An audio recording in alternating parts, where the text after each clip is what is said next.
Welcome to रेडिस classes. My name is Jagdish Shukla और ये हमारा फर्स्ट लेक्चर है बुक कीपिंग एंड अकाउंटेंसी के ऊपर। ये सब्जेक्ट 11th कॉमर्स का एक मोस्ट इम्पॉर्टेंट सब्जेक्ट है और ये पूरा प्रैक्टिकल सब्जेक्ट होता है। और ये सब्जेक्ट कॉमर्स का मतलब ABC है। ये सब्जेक्ट आपको हर एक फील्ड में देखने को मिलेगी, आप कोई भी फील्ड में चले जाओ तो ये सब्जेक्ट वो एक कोर सब्जेक्ट है कॉमर्स का। तो ये सब्जेक्ट क्या होता है, इसको क्यों पढ़ना है और इसमें क्या क्या कवर्ड है, ये लेक्चर में हम यही देखने वाले हैं।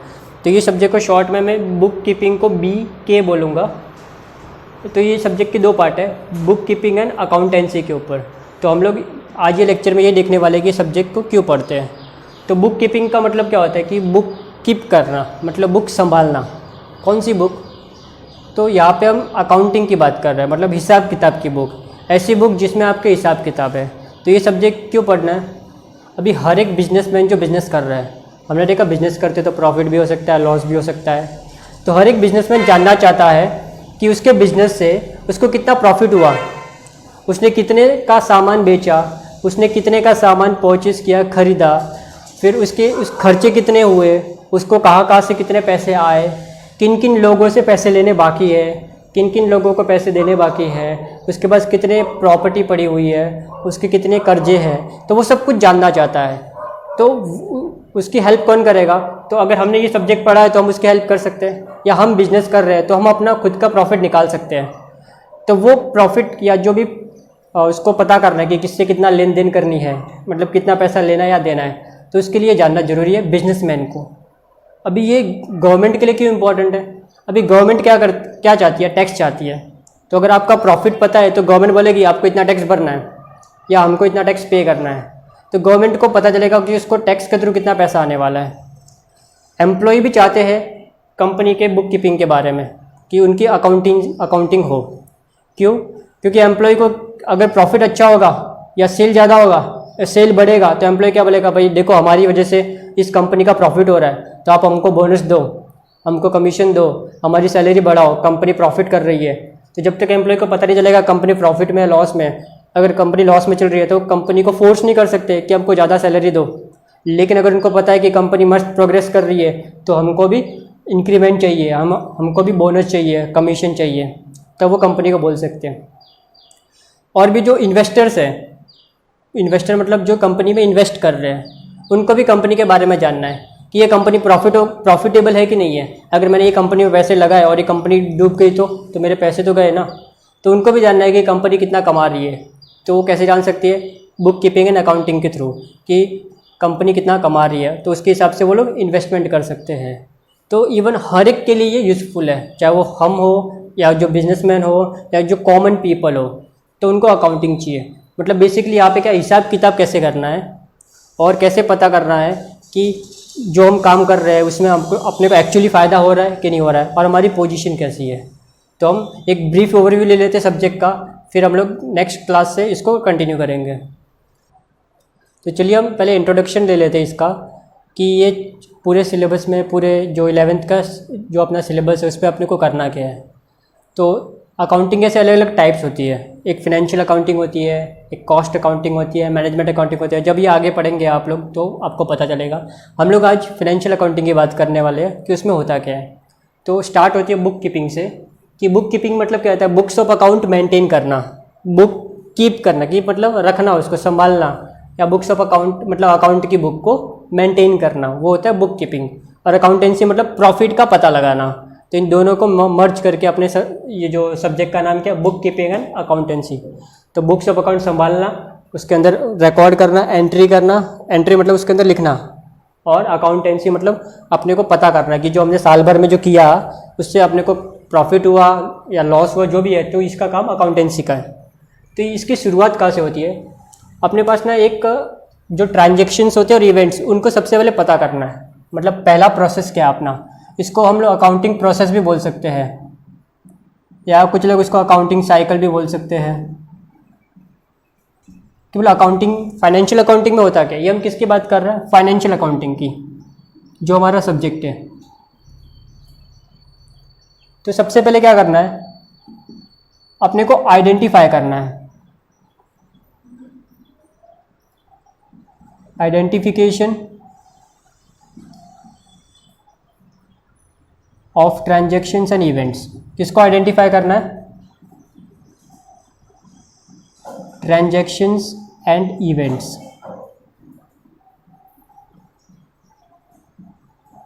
वो ट्रांजेक्शन और वो इवेंट्स जो क्या करते हैं, हमारे बिजनेस के ऊपर जिसका असर पड़ता है, विच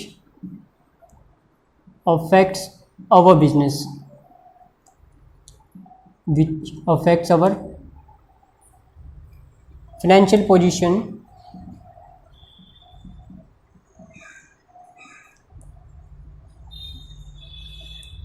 फाइनेंशियल पोजीशन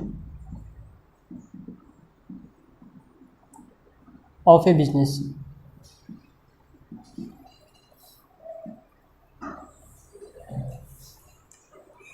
तो वो ट्रांजैक्शन और इवेंट्स को आइडेंटिफाई करना है, ये हमारा पहला काम है। आइडेंटिफाई करना मतलब क्या होता है? पता लगाओ कि कौन से आपके बिजनेस में ट्रांजैक्शन हो रहे हैं। तो ट्रांजैक्शंस और इवेंट्स, ये दो वर्ड्स का मीनिंग समझते हैं। और एक फाइनेंशियल पोजीशन कहाँ की? अपने बिजनेस की। तो इसमें ये मेन वर्ड्स को समझना आपको। आइडेंटिफिकेशन मतलब पता लगाओ। अभी बुक कीपिंग में क्या लिखना है वो भी तो पता होना चाहिए ना। क्या सब चीज़ें लिख दो मैं बुक कीपिंग में? नहीं। तो कौन सी चीज़ें लिखनी है, तो ये फर्स्ट स्टेप से पता करेंगे हम लोग। तो वो ट्रांजैक्शंस, अभी ट्रांजैक्शंस का मीनिंग क्या होता है? लेन देन, या सिंपल वर्ड्स में बोलेंगे डीलिंग। जहाँ पे कुछ लेन देन हो रही है वो ट्रांजैक्शन। एग्जाम्पल के लिए सपोज आपने ना गुड्स खरीदा, मतलब सामान खरीदा, बिजनेस की बात कर रहा हूँ मैं। आपने बिजनेस में सामान बेचने के लिए सामान खरीदा, सामान बेचा, रेंट दिया, रेंट पे किया, अपने एम्प्लॉय को पगार पे किया। तो ये सब किस में आ गया? ट्रांजैक्शंस में। ट्रांजैक्शन का मतलब क्या हो गया? एक डीलिंग हो गई। नेक्स्ट है इवेंट्स।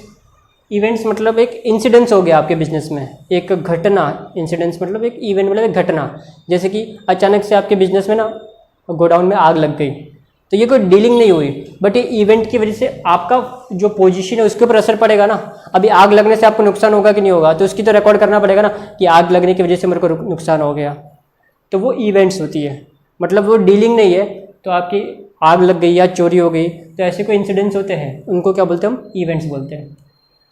तो कौन से ट्रांजैक्शन और इवेंट्स को लिखना है?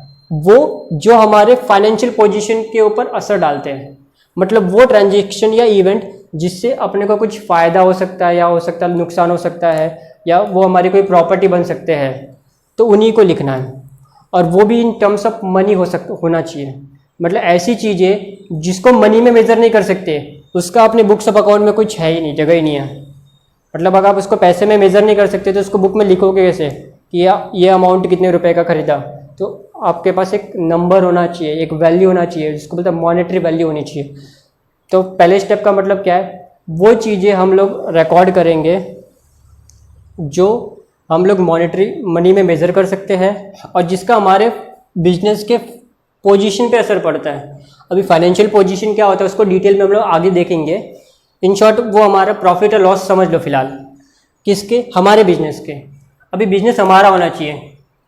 अभी अपने पड़ोसी के बिजनेस पे क्या असर पड़ रहा है उसका हमें यहाँ पे कोई रिकॉर्डिंग नहीं करना है, या हमारे घर पे क्या असर हो रहा है उसका कोई रिकॉर्डिंग नहीं करना है। खाली हमारे बिजनेस की बात कर रहे हैं हम। प्रॉफिट लॉस किसका निकाल रहे हैं, हम अकाउंटिंग साइकिल किसका देख रहे हैं, हम अकाउंटिंग प्रोसेस किसका देख रहे हैं, हमारे बिजनेस का देख रहे हैं ना। तो सारे ट्रांजेक्शन नहीं डालने, हमारे बिजनेस के फाइनेंशियल पोजीशन पे क्या असर पड़ रहा है। तो ये हमारा पहला स्टेप है। बट अपने को एक्चुअली जो क्वेश्चंस रहेंगे ना उसमें सब कुछ ट्रांजेक्शन और इवेंट दिया रहेगा, अपने को पता लगाने की जरूरत नहीं। ये रियल लाइफ की बात कर रहा हूँ मैं, रियल लाइफ में आपको पता लगाना है। चलो हमने पता लगा दिया, उसके बाद क्या करें सर? चलो अच्छी बात है, पता चल गया। अभी क्या करना है कि ट्रांजेक्शन और इवेंट्स को पता लगाना है। अभी पता चल गया, अब इसके बाद क्या करें? लिख दो बुक में। तो कौन सी बुक में? तो एक बुक का नाम है तो जर्नल। हम लोग क्या करेंगे? पास करेंगे जर्नल एंट्रीज। क्या करेंगे? जर्नल एंट्रीज पास करेंगे। एक जर्नल करके बुक होती है, उसमें क्या करेंगे हम? वो एंट्रीज को जाके लिख देंगे। अब ये एंट्रीज कैसे पास होती है वो ये चैप्टर में पढ़ने वाले हैं, मतलब ये पूरा डिटेल में, ये सिलेबस में यही है अपना कि ये कैसे करना है।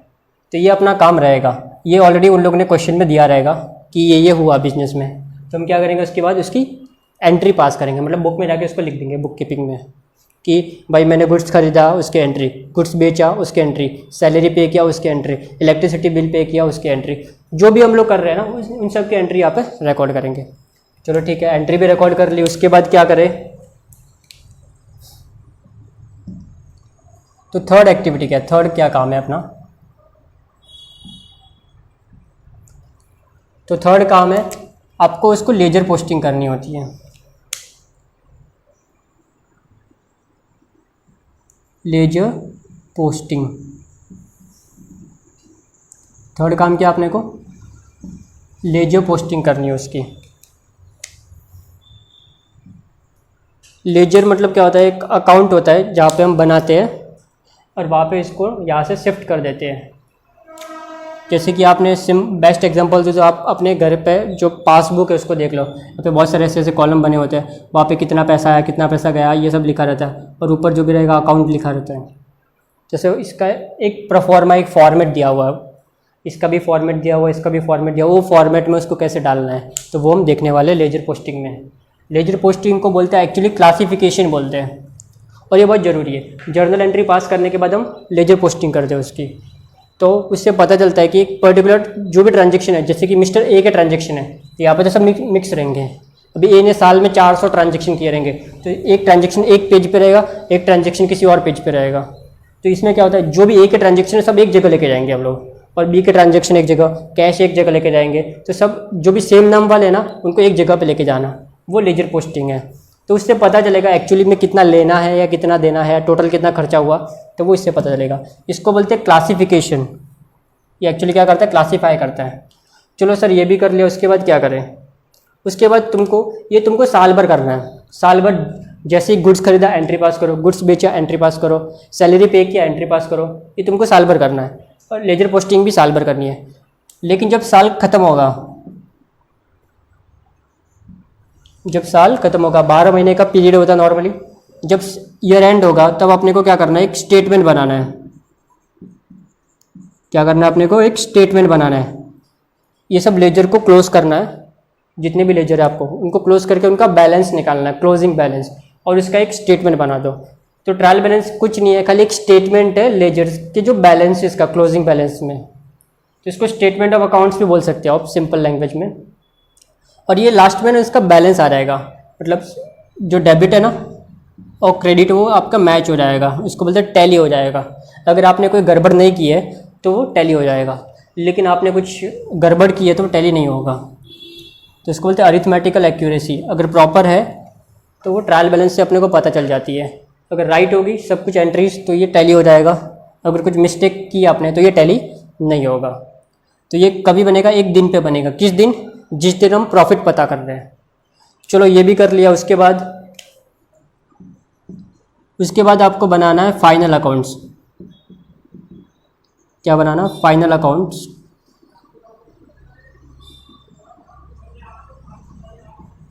उसको फाइनेंशियल स्टेटमेंट भी बोल सकते हैं हम लोग, फाइनेंशियल स्टेटमेंट्स। अभी इसके अंदर क्या क्या आता है, फाइनेंशियल स्टेटमेंट में बहुत अलग अलग चीज़ें आती हैं।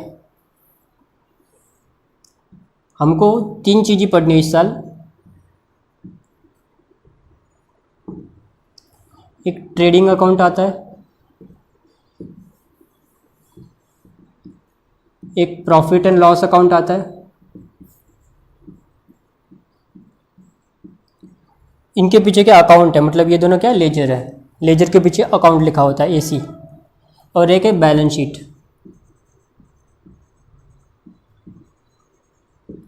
ये कब बनेगा, at the end of the year.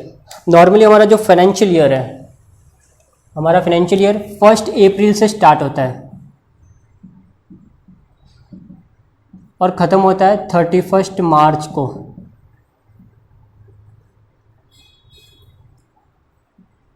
तो अभी जो साल चल रहा है उसकी बात करूँ तो इसका जो करंट ईयर कब से स्टार्ट हुआ, 1 अप्रैल 20 से स्टार्ट हुआ। अपना जो करंट फाइनेंशियल ईयर कहाँ से स्टार्ट हुआ, 1 अप्रैल 2020, और वो ख़त्म कब होगा, 31 मार्च 2021। तो आप गिनोगे तो टोटल आपको 12 महीने मिल जाएंगे। ये अपना फाइनेंशियल ईयर है। तो नॉर्मली जो इनकम टैक्स ने भी बोला है कि आपको ये साल फॉलो करना है, क्योंकि आपको टैक्स इस पीरियड का भरना होता है, तो अकाउंट भी हम लोग ये पीरियड का मेंटेन करते हैं, 1 अप्रैल से लेके 31 मार्च तक का। 1 जनवरी से 31 दिसंबर का क्वेश्चन में कुछ भी दे सकते हैं, बट नॉर्मली प्रैक्टिकली ये ईयर हम फॉलो करते हैं। तो ये जो दो बनते हैं ना, ये दोनों,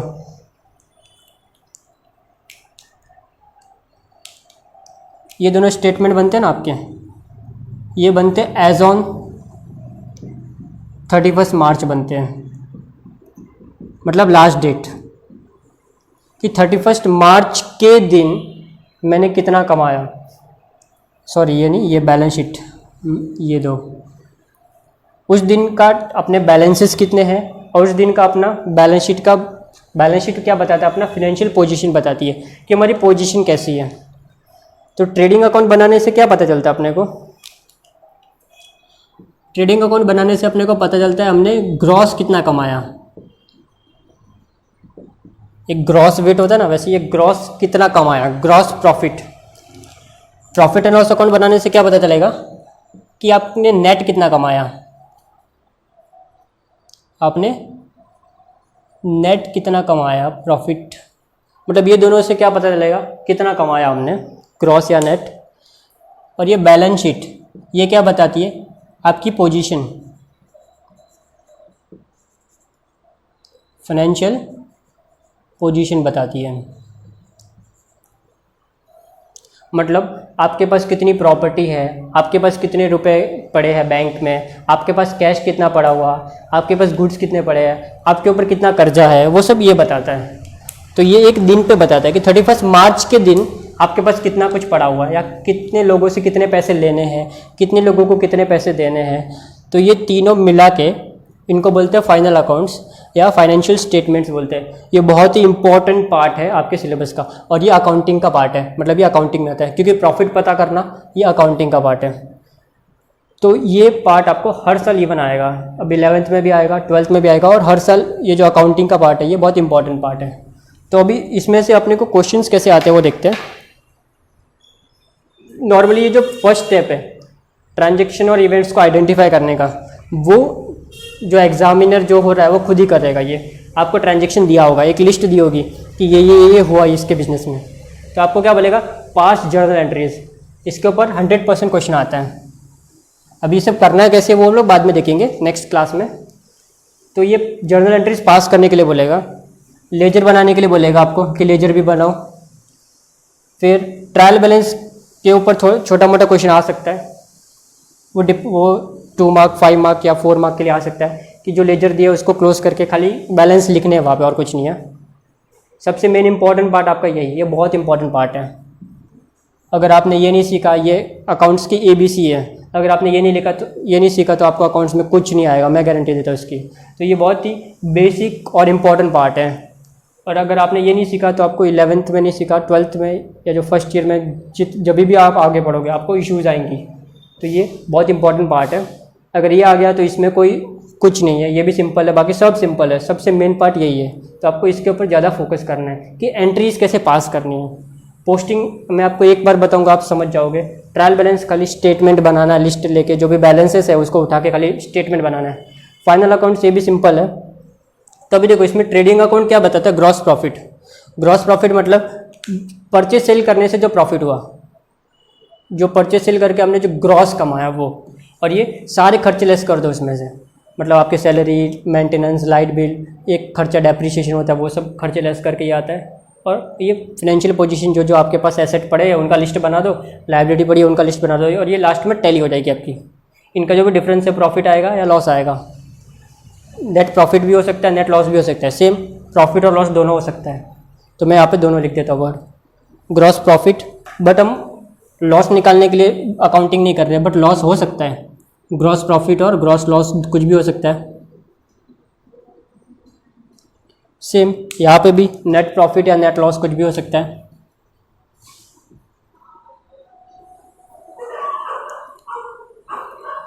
बट नॉर्मली ग्रॉस लॉस देखने को न के बराबर मिलता है, नेट प्रॉफिट अक्सर देखने को मिलता है।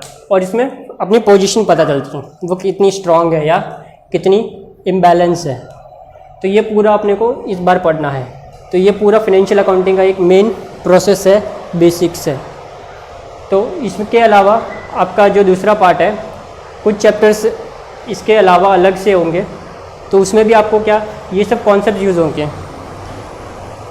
अब इसमें क्वेश्चंस कैसे आएंगे, जैसे कि ट्रांजैक्शन दिया तो जर्नल बनाओ, या जर्नल दिया है और उसको 2 क्वेश्चन पूछ सकते हैं, जर्नल भी बनाओ, लेजर भी बनाओ।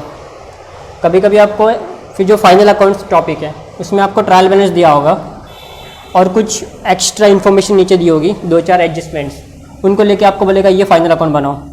तो ये 2 क्वेश्चंस डेफिनेटली आएंगे, एक तो इसके ऊपर और एक इसके ऊपर, कि जर्नल एंट्रीज और लेजर के थ्रू, ट्रांजैक्शन के थ्रू ये दोनों बनाओ, या फिर ये दिया रहेगा और कुछ और इन्फॉर्मेशन दी रहेगी और आपको ये बनाने के लिए बोलेगा। तो ये इंपॉर्टेंट क्वेश्चंस है।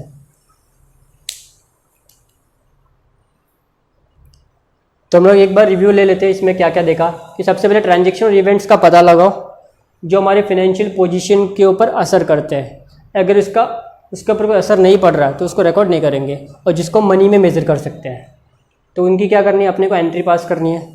एंट्री पास हो गई तो फिर क्या करें सर, लेजर पोस्टिंग कर दो। लेजर पोस्टिंग भी हो गई, क्या करें, अभी एक स्टेटमेंट बना दो। फिर वो स्टेटमेंट को लेके अपने को क्या बनाना है, फाइनल अकाउंट्स बनाने हैं, और पता करना है कि हमारे बिजनेस में प्रॉफिट हो रहा है, लॉस हो रहा है, और हमारी पोजीशन कितनी स्ट्रांग है या कितनी वीक है। नेक्स्ट क्लास में हम कुछ इंपॉर्टेंट टर्म्स देखने वाले हैं इस सब्जेक्ट के रिलेटेड, क्योंकि हर एक सब्जेक्ट साइंस होता है, तो ये सब्जेक्ट भी एक साइंस ही आपका। तो इसमें कुछ इंपॉर्टेंट टर्म्स है जो ये सब्जेक्ट में यूज़ होने वाले हैं, तो वो हम नेक्स्ट क्लास में देखेंगे। तो नेक्स्ट क्लास बहुत इंपॉर्टेंट क्लास होने वाली है। स्टार्टिंग की 2-3 क्लासेस आपको मिस बिल्कुल नहीं करनी है, बहुत इंपॉर्टेंट क्लासेस है। सब्सिक्वेंट क्लासेस इतनी इंपॉर्टेंट नहीं रहेंगी, लेकिन स्टार्टिंग की कुछ क्लासेस जो थियोरी है बेसिकली वो बहुत इंपॉर्टेंट रहेगी। Thank you for watching, see you in the next class.